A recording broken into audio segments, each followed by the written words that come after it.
Jai Kunja Bihari, Jai Radha Madhava,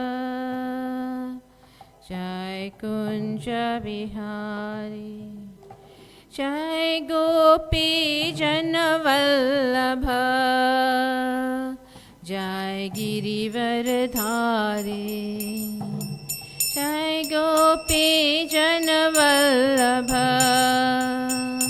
Jai Girivardhari, Jai Radha Madhava, Jai Kunja Bihari, Radha Madhava, Jai Kunja Bihari. Yashodanandana Braj Jana Ranjana, Yashodanandana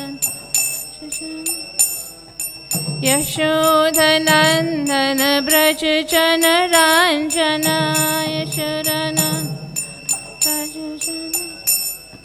Yashodanandana Braj Jana Ranjana, Yashodanandana Jana Ranjana, Jamuna Tiravanachari, Jamuna Tiravanachari, Jai Kunja Bihari, Jai Kunja Bihari.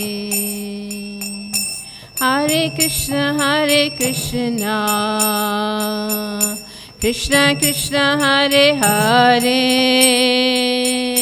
Hare Rama, Rama Rama, Hare Hare,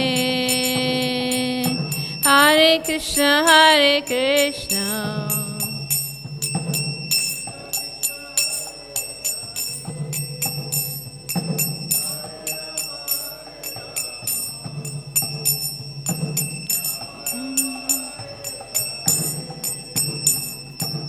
Hare Krishna, Krishna Krishna, Hare Hare, Hare Rama, Rama Rama, Hare Hare, Krishna Krishna, Krishna Krishna, Hare Hare.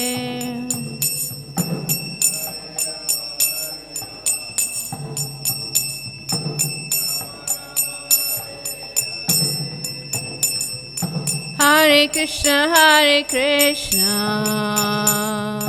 Krishna Krishna, Hare Hare, Hare Rama, Rama Rama, Hare Hare,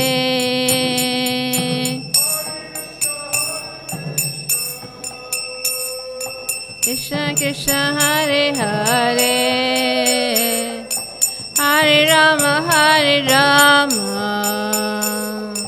Rama Rama, Hare Hare, Hare Krishna, Krishna Krishna, Hare Hare, Hare Rama,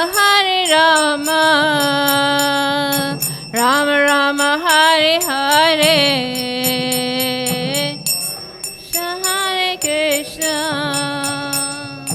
Krishna Krishna, Hare Hare, Hare Rama, Rama Rama, Hare Hare, Hare Krishna, Krishna Krishna, Hare Hare, Hare Rama, Rama Rama, Hare Hare.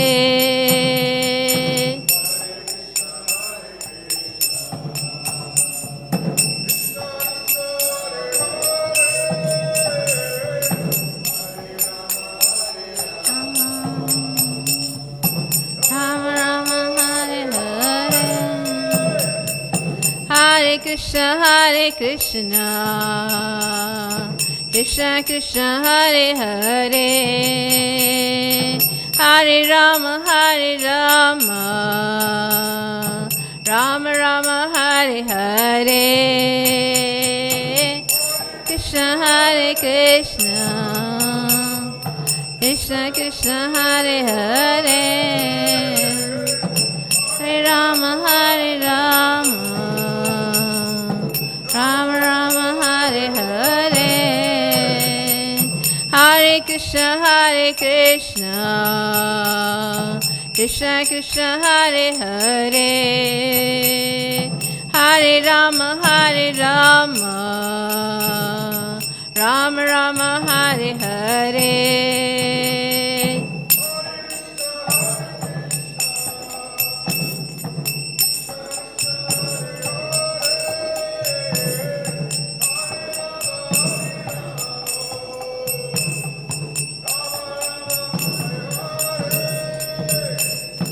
Hare Krishna Hare Krishna,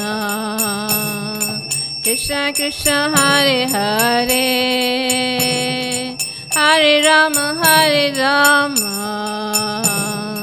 Rama Rama Hare Hare.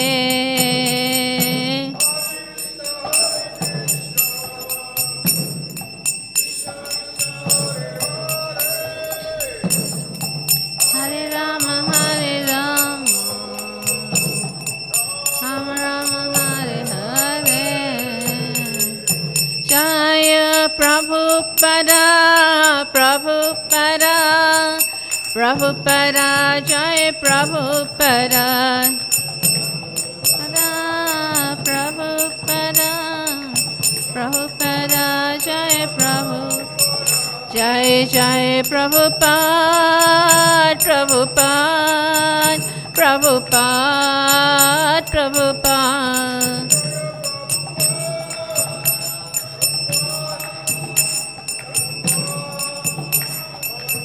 Nittai Gaura Hari Bol, Hari Bol, Hari Bol, Hari Bol.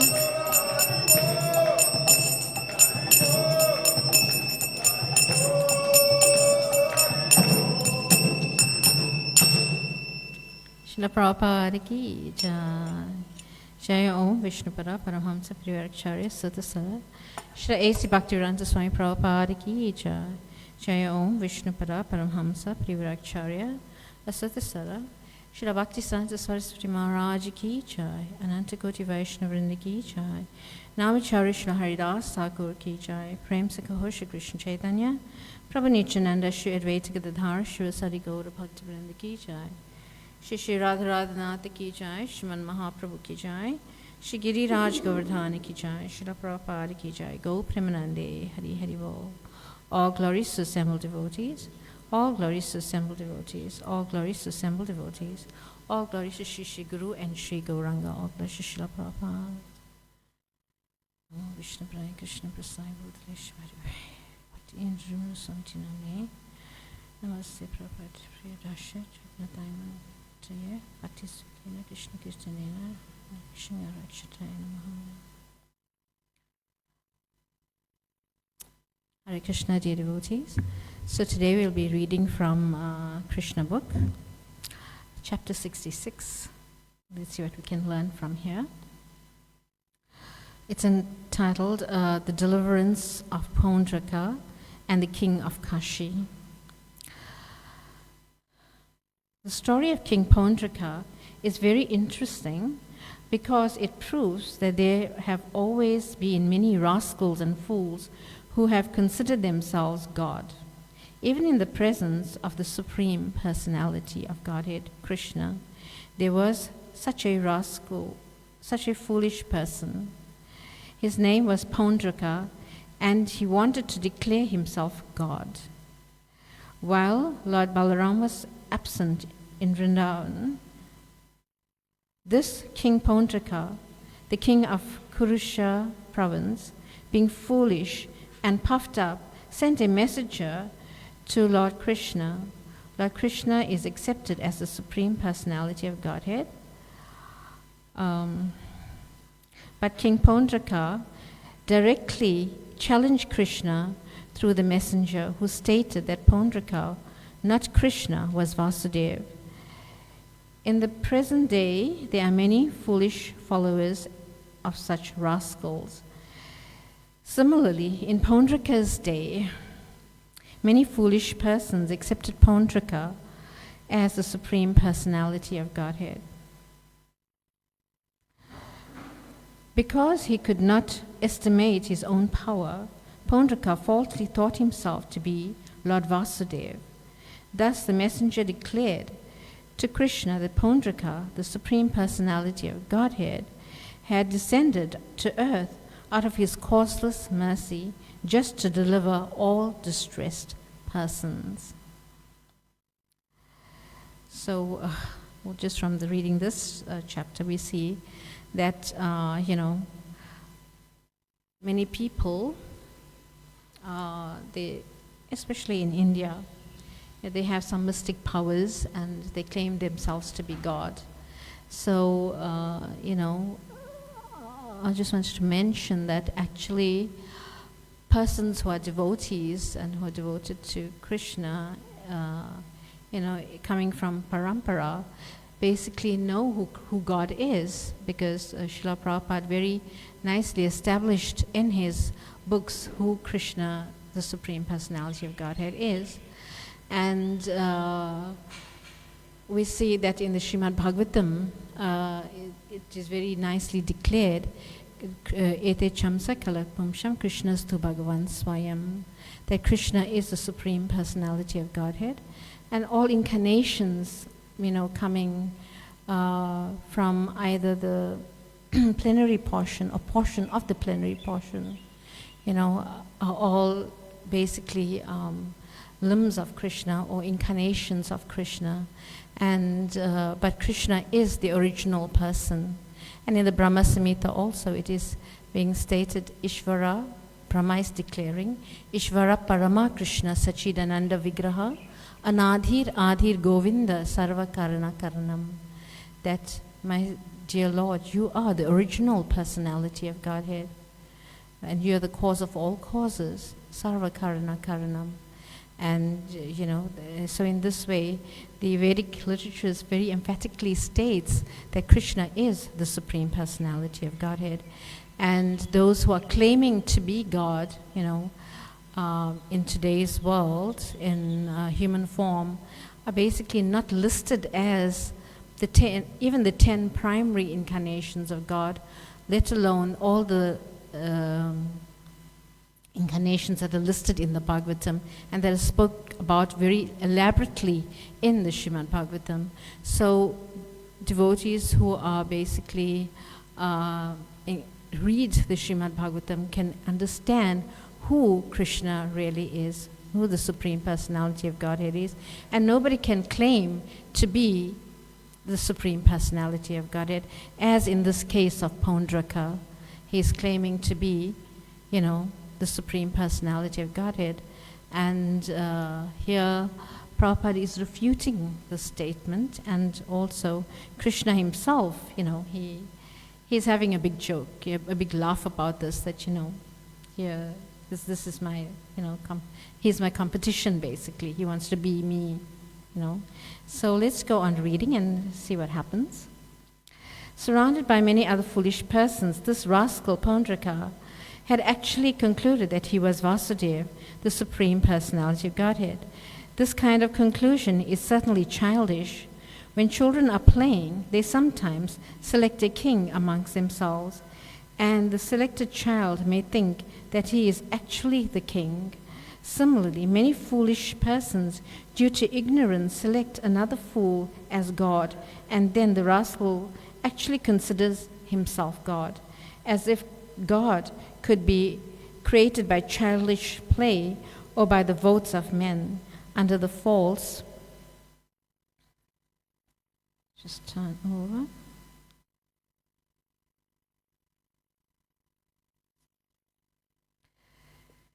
Under the false impression, thinking himself the Supreme Lord, Paundraka sent his messenger to Dwaraka to challenge the position of Krishna. The messenger reached the royal assembly of Krishna in Dwaraka and conveyed the message given by his master, Paundraka. The message contained the following statements. I am the Supreme Personality of Godhead, Vasudeva. No man can compete with me. I have descended as King Pondraka, taking compassion on the distressed conditioned souls out of my unlimited causeless mercy. You have falsely taken the position of Vasudeva without authority, but you should not propagate this false idea. You should give up your position. O descendant of Yadu dynasty, please give me all my symbols, all the symbols of Vasudeva, which you have falsely assumed. And after giving up his position, come and surrender unto me. If out of your gross impudence you do not care for my words, then I shall challenge you to fight.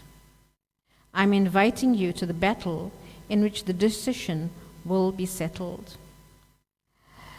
When all the members of the royal assembly, including King Ugrasena, heard this message sent by Pondraka, they laughed very loudly for a considerable time. After enjoying the loud laughter of all the members of the assembly, Krishna replied to the messenger as follows: O messenger of Pondraka, you may carry my message to your master. You are such a foolish rascal. I directly call you a rascal and refuse to follow your instructions. I shall never give up the symbols of Vasudeva, especially my disc. I shall use the disc to kill not only you, but your followers also. I shall destroy you and your foolish associates, who merely constitute a society of cheaters and cheated. O foolish king,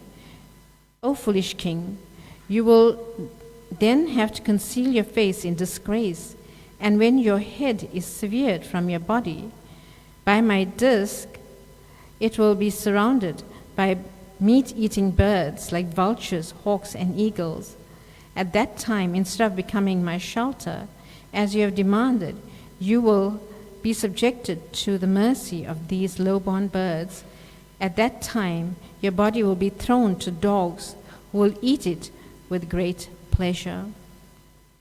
So, we see here that, Krishna had a very good laugh, because here is Pondraka, he's coming as an imitation, and he's declaring that he is Krishna.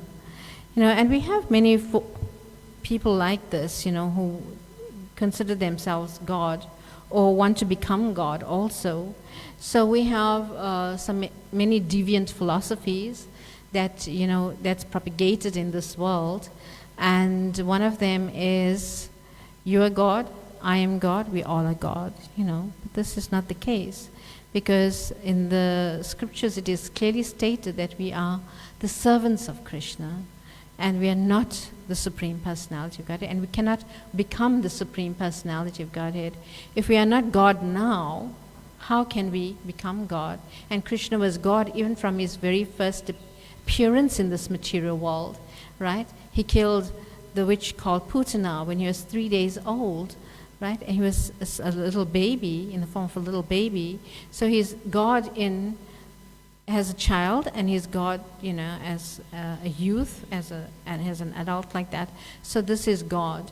But we cannot claim to be God because we don't have those powers,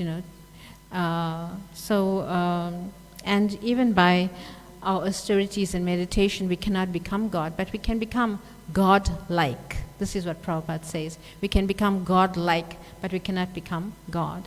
So just some remembrance in the Mahabharata, there's also another character who actually claimed to be Krishna, Kapitasura. And he basically entered Dwaraka, when Krishna was not there.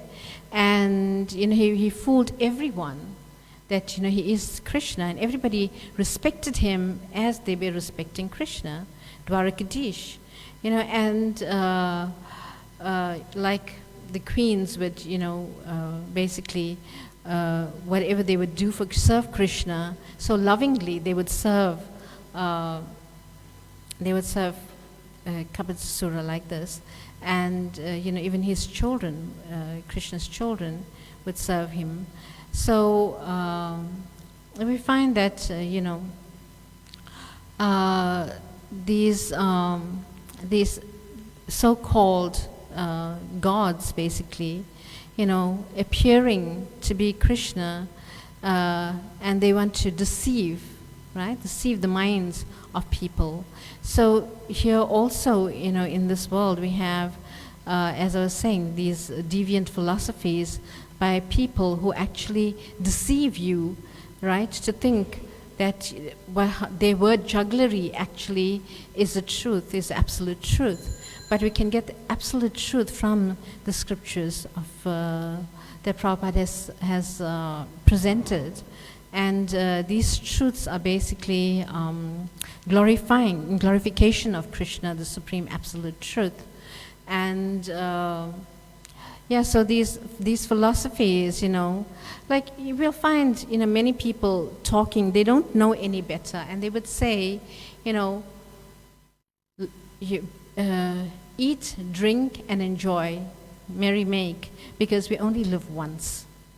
They have no information, or even they may have information about the soul and about life after death, but they speak like this. Why?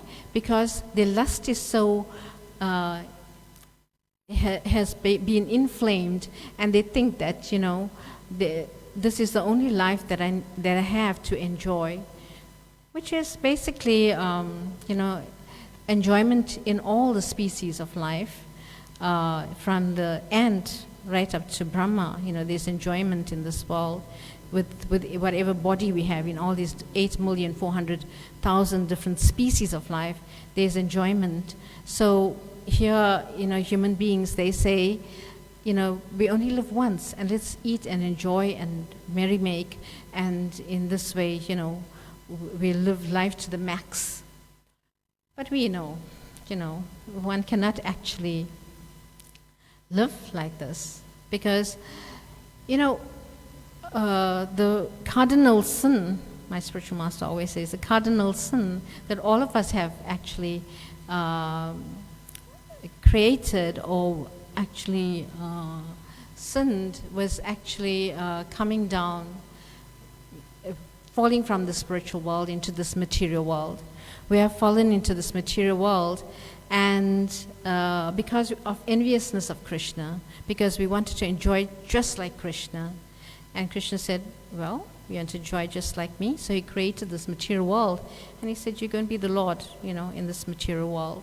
And, therefore we try to lord it over material nature. We try to enjoy material nature to the max, but of no avail. We'll find that with every enjoyment comes so much of suffering. And, we get frustrated. We get frustrated. Only when we come to Krishna consciousness can we enjoy with Krishna, because we do devotional service to please the Supreme Lord. And by pleasing Krishna like this, we get enjoyment. We get fulfilled. Our hearts are fulfilled.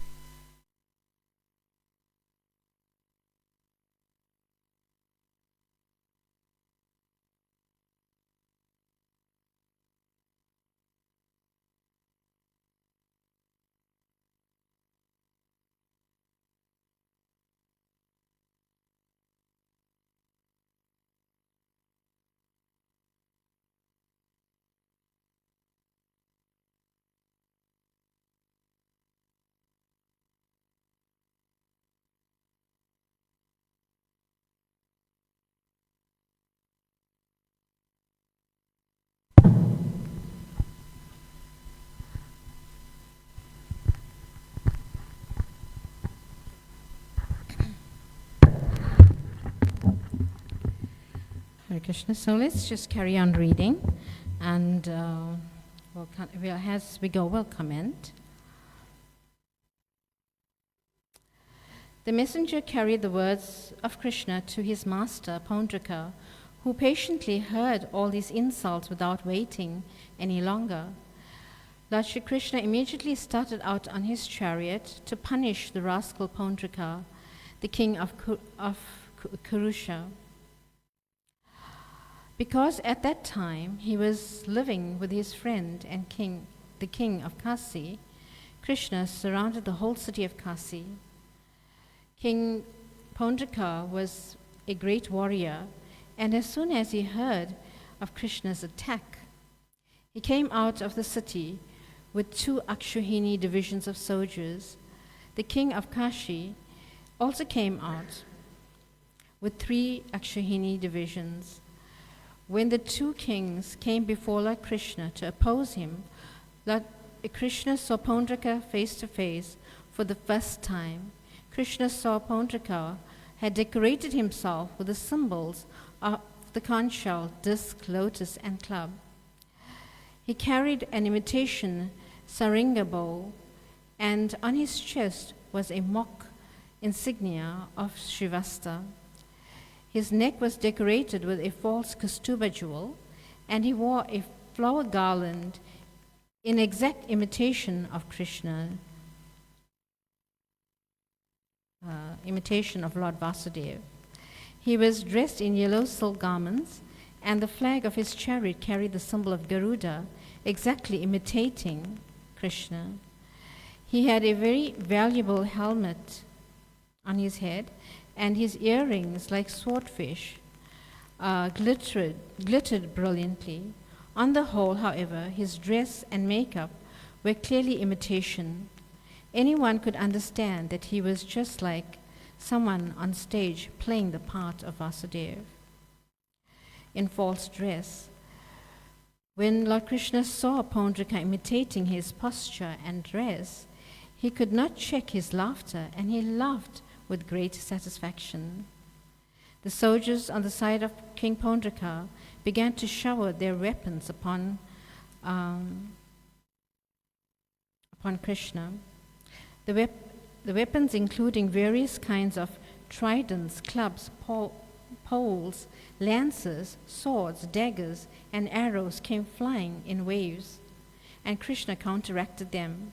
He smashed not only the weapons, but also the soldiers and assistants of Pundrika, just as during the dissolution of this universe, the fire of devastation burns everything to ashes.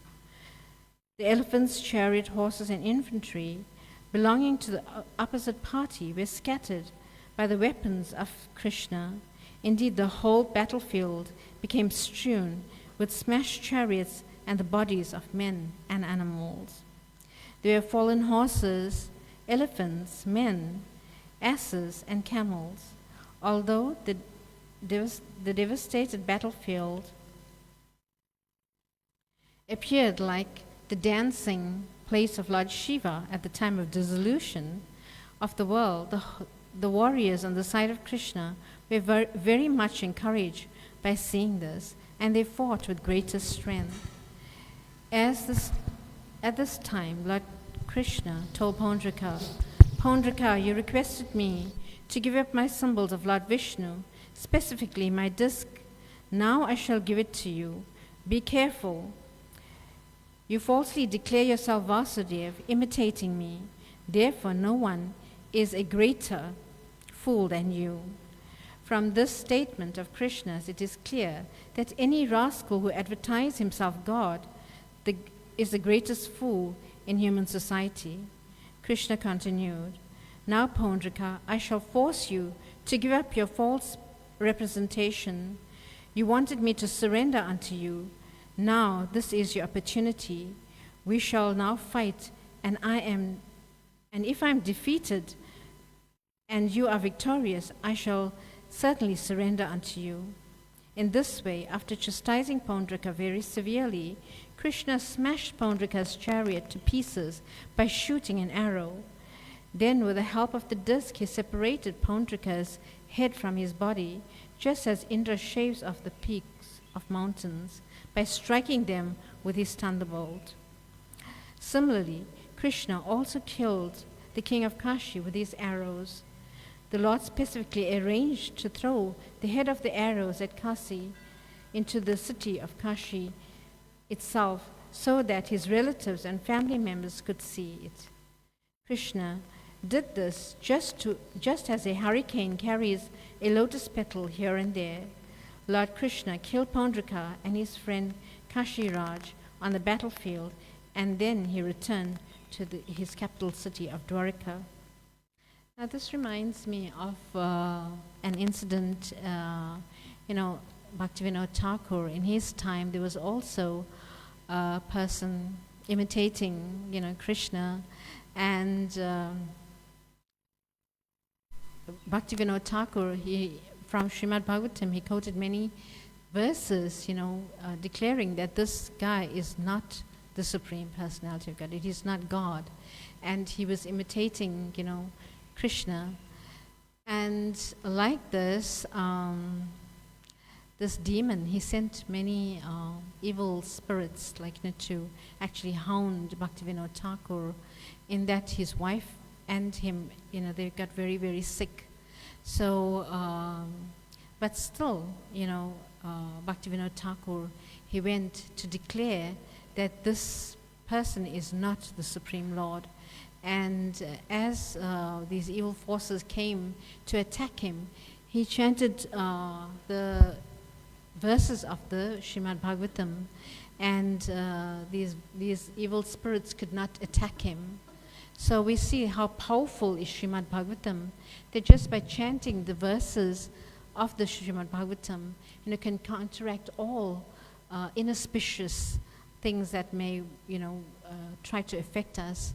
So in this way, Bhaktivinoda Thakur, he established that this false God is not God, but, and then he was because Bhaktivinoda Thakur was magistrate, he instructed the police basically to capture this false god and lock him up in jail, and this is what he did. And he instructed him to actually cut off his hair, because they have the powers stored in their hair. So in this way, when they cut off his hair, then all his powers was lost, and so from being God, he became not God, like an ordinary jiva. So how is this possible? So this is what Prabhupada is making the statement here, that many people will claim to be God. So in the Bhagavad Gita itself, Prabhupada says that if anyone claims to be God, then they must be able to show us the universal form of the Lord, because Krishna on the battlefield of Kurukshetra, he displayed his universal form. And, and basically those who were given the eyes to see this universal form could see it. So then they may claim that, I'm God, I am God, but you don't have the eyes to see me as the Supreme Lord. So we can request them, okay, give me the eyes to see that you are the Supreme Lord, and display your universal form to prove yourself the Supreme Lord. So this is how we can actually, pick out or fish out these false gods, by asking them to display their universal form.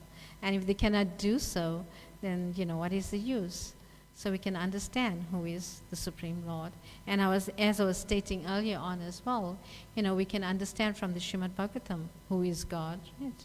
Because all the incarnations of Krishna are listed, and the incarnation to actually come to appear at the end of Kali Yuga is also listed, right? So in this way we can understand who the Supreme Personality of Godhead is. So let's continue reading. So we see here now that Paundraka is killed by Krishna, and Paundraka wanted all the symbols of Krishna, right? And Krishna did not initially give it to him. So now here on the battlefield, he said, "You wanted my disc? Here, take my disc." And the disc went and cut off his head. So when Lord Krishna returned to the capital city of Dwarka, all the Siddhas from the heavenly planets were singing his glories. As far as Paundraka was concerned, somehow or the other, he always thought of Lord Vasudeva, but falsely dressing himself in imitation of the Lord. Therefore, Pondraka achieved Sarupya, one of the 5 kinds of liberation, and was thus promoted to Vaikuntha planet, where the devotees have the same bodily features as Vishnu, with 4 hands holding the 4 symbols. Factually, his meditation was concentrated on the Vishnu form, but because he thought himself Lord Vishnu, it was offensive. By his being killed by Krishna, however, the offense was mitigated. Thus he was given Sarupya liberation, and he attained the same form as the Lord. So how lucky is he, right? Because he always meditated on the Supreme Lord, that, I am the Supreme Lord. And he meditated on this form of Vishnu, basically, claiming himself to be Vishnu, right? Incarnation of Vishnu. And here Prabhupada says he attained Swarupya Mukti, and his offense for claiming himself to be God was mitigated because Krishna killed him, right? So whoever is touched by Krishna's weapons or Krishna's, body himself is actually liberated like this. So we see there's many demons that came to attack Krishna in Vrindavan, right? And Krishna killed all of them. So similarly, these different incarnations, these different demons, These different demons represent different anarthas in the heart, in our hearts, right? And so like this, when we read Krishna book and we basically go through all these pastimes, then all those anarthas in the heart are mitigated just by reading Krishna book, right? All those unwanted things and all those, all these types of anarthas in the heart. So just let me read some types of anarthas that, that represent, demons representing the different types of anarthas. And we see that Chinavarta, the wind demon, basically he represents false arguments. So, if we have any false arguments that we want to, false arguments. Yes, false arguments. So, that will be mitigated just by reading the pastime of Trinavarta. Putana, basically she's also representing false arguments and basically conceit within the heart, right? So this is actually given by Mahanidhi Swami, the different anarthas represented by different demons. And we find, let's go to the next demon, Bakasura. Bakasura, the cheating propensity, the tendency to disobey the instructions of Guru and Krishna due to material attachment. And then we have Agasura, lack of compassion for others. And then we see Kaliya is not actually a demon, but he basically gave trouble to the residents of Vrindavan. And this represents crookedness, illegal, dishonest, bent out of shape, basically, dishonesty, right? And also, due to envy, cruelty and unkindness, due to envy of other living entities. So this pastime of Kaliya represents that. And another demon, let's just go through Sankachuda, destroying the desire for name and fame, right? We always want you to have name and fame. These are some of the anarthas in the heart. And by reading this pastime of Sankachuda, then we destroy this mentality of name and fame in the heart. So like this Pralambasura, greed for position and worship and money, right? Vatsasura, greed also, performing bad activities due to greed, right? And Shakatasura, bad habits, old habits, new habits. It's load bearing down on bhakti.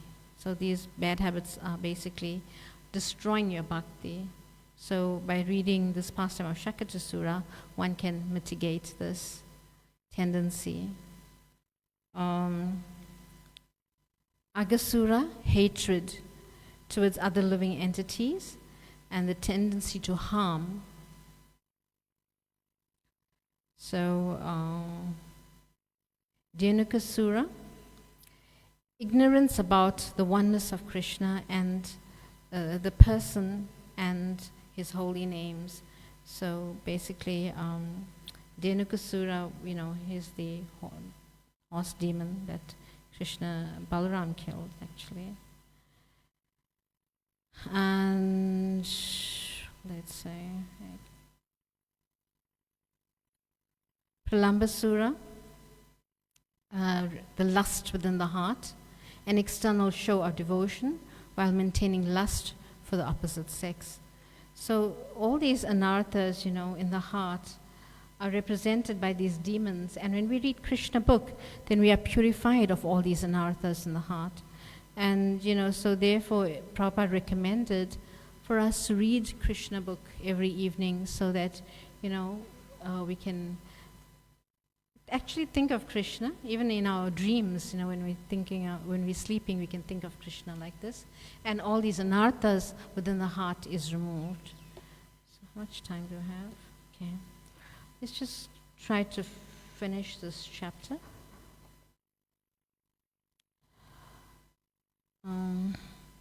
When the head of the king of Kashi was thrown through the city gate, people gathered and were astonished to see that wonderful thing. When they found out that there were earrings on it, they could understand that it was someone's head. They conjured as to whose head it might be. Some thought it was Krishna's head because Krishna was the enemy of Kashi Raj, and they calculated that the king of Kashi might have thrown Krishna's head into the city so that people might take pleasure in the enemy having been killed. But they finally detected that the head was not Krishna's, but of Kashi Raj himself. When this was ascertained, the queens of the king of Kashi immediately approached and began to lament the death of their husband. "Our dear Lord," they cried, "upon your death we have become just like dead bodies." The king of Kashi had a son whose name was Sudakshina. After observing the ritualistic funeral ceremonies, he took a vow that since Krishna was the enemy of his father, he would kill Krishna, and in this way liquidate the debt to his father. Therefore, accompanied by a learned priest qualified to help him, he began to worship Mahadev, Lord Shiva. Lord Shiva, who is also known as Vishwanatha, is the Lord of the kingdom of Kashi. The temple of Vishwanath is still existing in Varanasi, and many thousands of pilgrims still gather daily in that temple. By the worship of Sudakshina, Lord Shiva was very pleased, and he wanted to give him a benediction to his devotee. Sudakshina's purpose was to kill Krishna, and therefore he prayed for a specific power to which to kill him. But Lord Shiva advised that Sudakshina assisted the Brahmanas. Lord Shiva advised that Sudakshina assisted the Brahmanas execute the ritualistic ceremony for killing one's enemy. This ceremony is also mentioned in some of the tantras. Lord Shiva informed Sudakshina that if such a black ritualistic ceremony was performed properly, then the evil spirit named Dakshinagni would appear and then carry out any order given to him. He would have to be employed, however, to kill someone other than a qualified Brahmana. If all these conditions were met, then Sudakshina Then Dakshi Agni, accompanied by Lord Shiva's ghostly companions, would fulfill the desire of Sudakshina to kill his enemy. When Sudakshina was encouraged by Lord Shiva in this way, he was sure that he would be able to kill Krishna. With a determined vow of austerity, he began to execute the black art of chanting mantras, assisted by the priest. After this, out of the fire came a great demoniac form whose hair, beard, and mustache were exactly the color of hot copper. This form was very big and fierce. As the demon arose from the fire, cinders of fire emanated from the sockets of his eyes. The giant fiery demon appeared still more fierce due to the movements of his eyebrows. He exhibited long, sharp teeth and sticking out of his long tongue, licked his upper and lower lips. He was naked, and he had carried a big trident blazing like fire. After appearing from the fire of sacrifice, he stood wielding the trident in his hand. Instigated by Sudakshina, the demon proceeded towards the capital city of Dwarka. With many hundreds of ghostly companions, he appeared that he was going to burn all outer space to ashes. The surface of the earth trembled because of his striking steps. When he entered the city of Dwarka, all the residents panicked, just like animals in a forest fire. At that time, Krishna was playing chess in the royal assembly hall, council hall. All the residents of Dwarka approached and addressed him, "Dear Lord of the three worlds, a great fiery demon is ready to burn the whole city of Dwarka." Appealed to Lord Krishna for protection from the fiery demon who had just appeared in Dwarka to devastate the whole city. Lord Krishna, who specifically protected his devotees, saw that the whole population of Dwarka was most perturbed by the presence of this fiery demon. He immediately smiled and assured them, "Don't worry, I shall give you all protection. The Supreme Personality of Godhead Krishna is all-pervading. He is within everyone's heart, and he is also without, in the form of the cosmic manifestation." He could understand that this fiery demon was a creation of Shiva, and in order to vanquish the demon, he took his Sudarshan Chakra and ordered him to take the necessary steps. The Sudarshan Chakra appeared with the effulgence of millions of suns. His heat being as powerful as the fire created at the end of the cosmic manifestation. By his effulgence, the Sudarshan Chakra illuminated the entire universe on the surface of the earth as well as outer space. Then the Sudarshan Chakra began to freeze, and the fiery demon created by the Lord.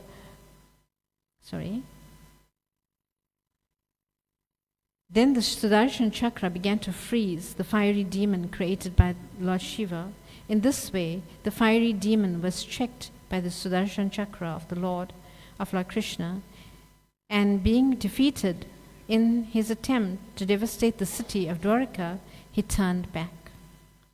After having failed to set fire to Dwarka, the fiery demon went back to Varanasi, the kingdom of Kashi Raj.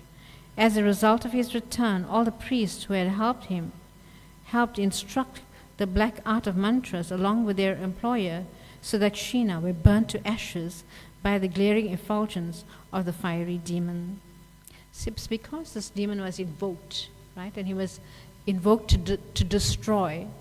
And he went to Dwarka and he tried to destroy Dwarka, but Krishna sent his Sudarshan, and the Sudarshan basically froze him, right? From fire he turned to ice.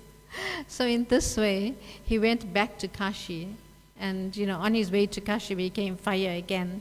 And when he entered Kashi, then he basically destroyed everything in Kashi. All the brahmanas who actually invoked him, the priests, the king, everybody was basically turned to ashes like that.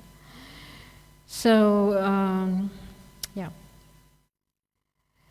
Sudakshina was the originator, and the Sudakshina was the originator, and the priests assisted him. Therefore, all of them were burnt to ashes.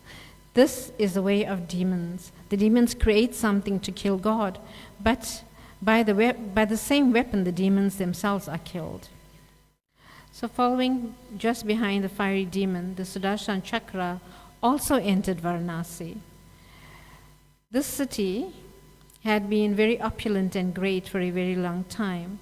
Even now, the city of Varanasi is opulent and famous, and it is one of the most important cities of India. There were many big palaces, assembly houses, marketplaces, and gates with large and very important monuments by the palaces and gates. There were buildings that housed the treasury, elephant horses, chariots, and grains, and places for distribution of food. The city of Varanasi had been filled with all these material opulences for a very long time. But because the king of Kashi and his son Sudakshina were against Lord Krishna, the Vishnu Chakra, Sudarshan, the weapon of Krishna, devastated the whole city by burning all the important places. This excursion was more ravaging than modern bombing. Wow. The Sudarshan Chakra, having thus finished his duty, came back to his Lord, Shri Krishna, at Dwaraka. This narration of the devastation of Varanasi by Krishna's disc weapon, the Sudarshan Chakra, is transcendental and auspicious. Anyone who narrates or hears this story with faith and attention will be released from all reactions of sinful activities. This is the assurance of Sukadeva Goswami, who narrated the story to Maharaj Parikshit. Thus ends the Bhaktivedanta purport of the 66th chapter of Krishna, the deliverance of Pondraka, the king of Kashi. So, we see here, we get a benediction as well. Just by reading this chapter, we get a benediction that we will be free from all sinful reactions. Just by understanding this chapter, reading it, narrating it, and hearing the glories of Krishna like this. So we'll stop there. And if anyone would like to say something, contribute to this chapter, you're most welcome. About false gods, like this. So, yes, Shri Prabhu.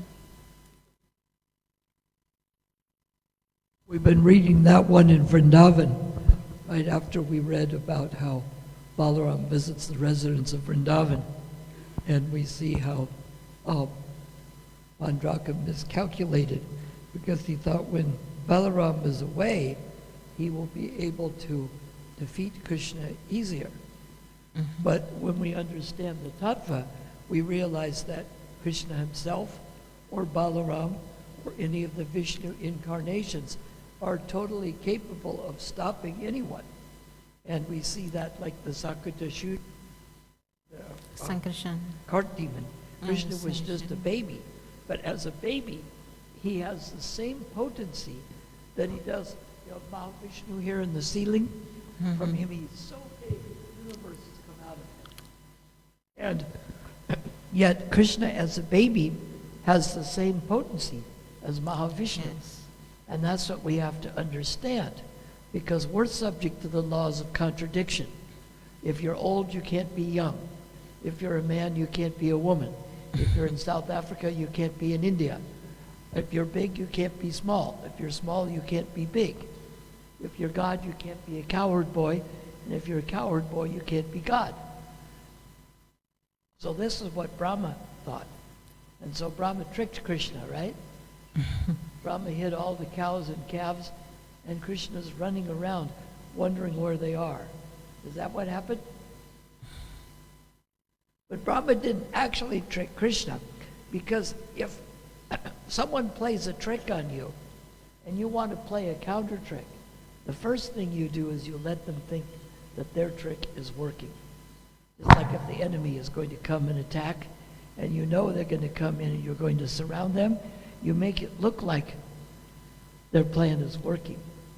So, Krishna's plans always work out, and when we miscalculate, or we only take part of the information, then we're going to be subject to some kind of doom.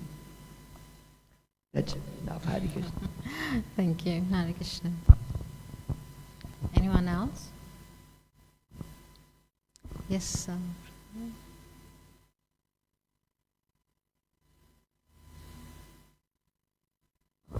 Hare Krishna. Thank you for the lovely class. I just wanted to add on when Bhaktivinoda Thakur had to kill or had to remove the hair on the practitioner of yoga, that there was power in the hair. So if you remove the hair, then he no longer has the power. But Keshav, Krishna, if we were to say the hair is where the power is, when he was with Sandipani Muni, he had to cut his hair, but he was still that powerful. Yes. So, yes, so Prabhupada is making the point that God is God in all circumstances, whether he has hair or don't have hair, right? And but we see these mystic yogis, when you take off their hair, they lose all their power, like that. But not in the case of Krishna. So thank you very much for that, Prabhupada. Hare Krishna. Grantaraj Srimad Bhagavatam ki jai, Krishna book ki jai, Srila Prabhupada ki jai, Go Premanande, Hari Hari Bol.